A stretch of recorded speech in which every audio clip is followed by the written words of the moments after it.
నా పేరు అమృతయ్య. నేను శ్రీధర్ సిసిలో ఆగస్టు 2025లో జాయిన్ అయ్యానండి.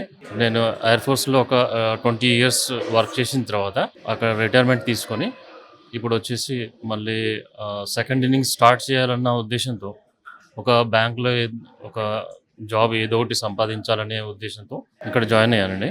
యాక్చువల్‌గా నేను ప్రీ ఎగ్జామ్ ఇవ్వడానికి వచ్చినప్పుడు మాకన్నా సీనియర్ ఒకతను ఆల్రెడీ 20 ఇయర్స్ సర్వీస్ చేసి రిటైర్ అయ్యి బ్యాంక్‌లో జాయిన్ అయ్యారాయన. జాయిన్ అయిన తర్వాత నాకు ఒకసారి కలిసారు. కలిసినప్పుడు నేను ఆయన్ని అడిగాను సలహా. ఏంటంటే ప్రీ అయితే క్లియర్ అవుతున్నాయి. బట్ మెయిన్స్ అనేవి చాలా టఫ్ అయిపోతుంది సార్ అని అంటే ఆయన ఇప్పుడు అడ్వైస్ చేశారనమాట. శ్రీధర్ సీసీకి జాయిన్ అవ్వండి.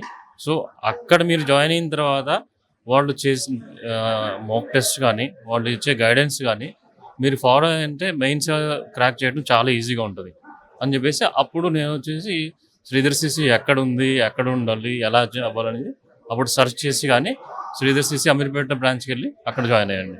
అప్పుడు ఒక అంటే రీస్టార్ట్ చేయటం అనేది బిగ్ హార్డల్ అయిపోయింది మాకు అప్పుడు. అందులో కూడా కంటిన్యూటీ కానీ వర్క్ చేస్తూ చేయాలంటే it is very tough.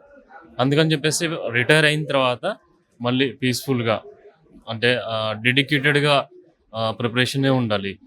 Preparation వచ్చిన తర్వాత ఖచ్చితంగా క్రాక్ చేయాలి అనే ఉద్దేశంతో డెఫినెట్గా అండి మాక్ టెస్ట్ లేకుండా మనం ఏ ఎగ్జామ్కి వెళ్ళినా కానీ అక్కడ ప్యానిక్ సిచ్యువేషన్ క్రియేట్ అయిపోతుంది.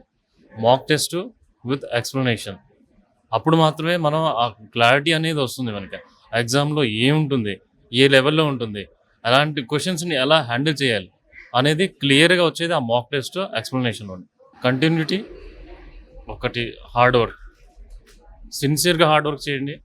సాక్రిఫైస్ అనేది చాలా అవసరం. ఎన్నో విషయాలు మన లైఫ్లో వస్తుంటాయి. వాటన్నిటిలోనూ మనం ఇన్వాల్వ్ అవ్వడం చాలా వరకు తగ్గించుకుంటే మంచిది. లేదంటే ఆ కంటిన్యూటీ అనేది ఉండదు, ఆ ఫోకస్ అనేది ఉండదు. ఆ ఫోకస్ కంటిన్యూటీ కోసం కొంచెం సాక్రిఫైస్ చేయడం చాలా అవసరం ప్లీజ్. చాలా హ్యాపీగా ఉంది.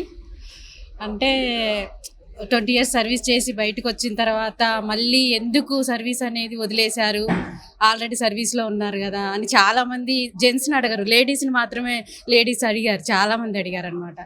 తను ఫస్ట్ నుంచి 18 ఇయర్స్ కంప్లీట్ అయిన తర్వాత నేను బ్యాంక్ అవుతాను, ఇలా ఫ్యామిలీని అటు ఇటు తెప్పలేక ఒక దగ్గర సెటిల్మెంట్ ఉండాలి అని చెప్పేసి ఉండేది. ఇక్కడికి మేము వచ్చి ఒక 1 ఇయర్ అవుతుంది. తను ఆగస్టులో జాయిన్ అయ్యారు. వితిన్ 3 మంత్స్లోనే ఇక్కడ వాళ్ళ ఫ్రెండ్ త్రూ ద్వారా ఇక్కడ బాగుంటుంది, తను వైజాగ్ బ్రాంచ్ అనమాట, ఇక్కడ బాగుంటుంది అంటే ఇక్కడ జాయిన్ అయ్యారు, ఆగస్టులో జాయిన్ అయ్యారు. ఇప్పుడు వచ్చేసింది, చాలా హ్యాపీగా ఉంది. నేను RRB assistant loco pilot job crack చేస్తాను. నేను Sridhar CC online coaching select అయ్యాను, ఫ్రీ ఆన్లైన్ కోచింగ్. వాళ్ళు 3 మంత్స్ షెడ్యూల్ అనమాట, 3 to 6 మంత్స్ షెడ్యూల్ అనమాట, కంటిన్యూస్గా మనకు ప్రొవైడ్ చేశారు. నేను వితౌట్ టైం వేస్ట్ అనమాట ఆ క్లాసులన్నీ త్వరగా వినేసాను అనమాట. క్లాసెస్ విని నోట్ మేకింగ్ చేసుకొని సిలబస్ మొత్తం కంప్లీట్ చేశాను. కంప్లీట్ చేశాక వాళ్ళు మాక్ టెస్ట్లు ప్రొవైడ్ చేశారు.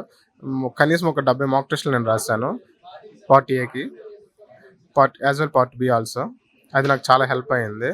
యాక్చువల్గా సిసి అంటే అది మన 2 తెలుగు రాష్ట్రాల్లో కాదు, మామూలుగానే బ్రాండ్. నాకు అందులో కోచింగ్ తీసుకోవాలని ఉంది. యాక్చువల్ ఫ్రీ సెలెక్ట్ అయ్యానని కాదు, కానీ మామూలుగా కోచింగ్ తీసుకోవాలని ఉంది. ఇంట్లో వాళ్ళని అడిగాను. ఫైనాన్షియల్ కండిషన్ కొద్దిగా బాగాలేకపోతే ఇంకా అదే టైంకి ఫ్రీగా కోచింగ్ ఇవ్వడం స్టార్ట్ చేశారన్నమాట. అంటే ఒక అనౌన్స్మెంట్ చేశారు. అందువల్ల ఎగ్జామ్ రాసి ఒక ట్రై చేద్దామని ఆ విధంగా ఫ్రీగా సెలెక్ట్ అయ్యాను అనమాట. ఇంకా అదృష్టం అలా కుదిరిందనమాట, అలా సెట్ అయింది. ఇంకా ప్రిపరేషన్ నాకు ఇంకెక్కడ అడ్డు ఆపలేదనమాట. 2024 నోటిఫికేషన్, ఫస్ట్ నోటిఫికేషనే నేను క్రాక్ చేశాను. యాక్చువల్గా ఎవరైనా ప్రిపరేషన్ 0తో స్టార్ట్ చేస్తారు, అది చాలా సంవత్సరాల తర్వాత వచ్చిన నోటిఫికేషన్. 0తో స్టార్ట్ చేశాను. యాక్చువల్గా అర్థమెటిక్ రీజనింగ్ కొద్దిగా షార్ప్ ఉండే నేను. జిఎస్ జీకేకి శ్రీధర్ సిసి వాళ్ళు ప్రొవైడ్ చేసిన క్లాసులు అనమాట చాలా హెల్ప్ అయ్యాయి అనమాట. ఎందుకంటే నాకు ఏం చదవాలో ఏం చదవకూడదో తెలియదు. వాళ్ళు ఆర్గనైజ్డ్గా క్లాసులు ప్రొవైడ్ చేయడం వల్ల నేను కంటిన్యూస్గా మ్యాథ్స్ రీజనింగ్తో పాటు జిఎస్ జీకేని చదువుకుంటూ వెళ్ళిపోయాను. నాకు ఇంకా మాక్ టెస్ట్లు రాసేసరికి కొద్దిగా కాన్ఫిడెన్స్ వచ్చేది, మార్కులు ఎక్కువ వచ్చేవి. 100కి 70, 75 అలా లాస్ట్ స్టేజ్కి 80 మార్క్స్ ఇలా వచ్చేసరికి ఫుల్ కాన్ఫిడెన్స్తో ఉన్నా శ్రీధర్ సిసి వల్ల నాకు జాబ్ వస్తుంది పక్కా అని. సిసిఎల్ జాయిన్ అయితే టైం వేస్ట్ చేయకుండా ఫ్యాకల్టీ మొత్తాన్ని యూటిలైజ్ చేసుకోమని చెప్తాను. ఎందుకంటే చాలా సబ్జెక్ట్ ఉన్న ఫ్యాకల్టీ ఉన్నారు, వాళ్ళు యూజ్ చేసుకోవాలి. మాక్ టెస్ట్లు ఎక్కువ రాయాలి, కన్సిస్టెంట్గా చదవాలి, ఎంతో కొంత చదవాలి, డే వేస్ట్ అవ్వకుండా ఎంతో కొంత చదవాలి. సక్సెస్ ఎంతో దూరంలో లేదు వాళ్ళకి.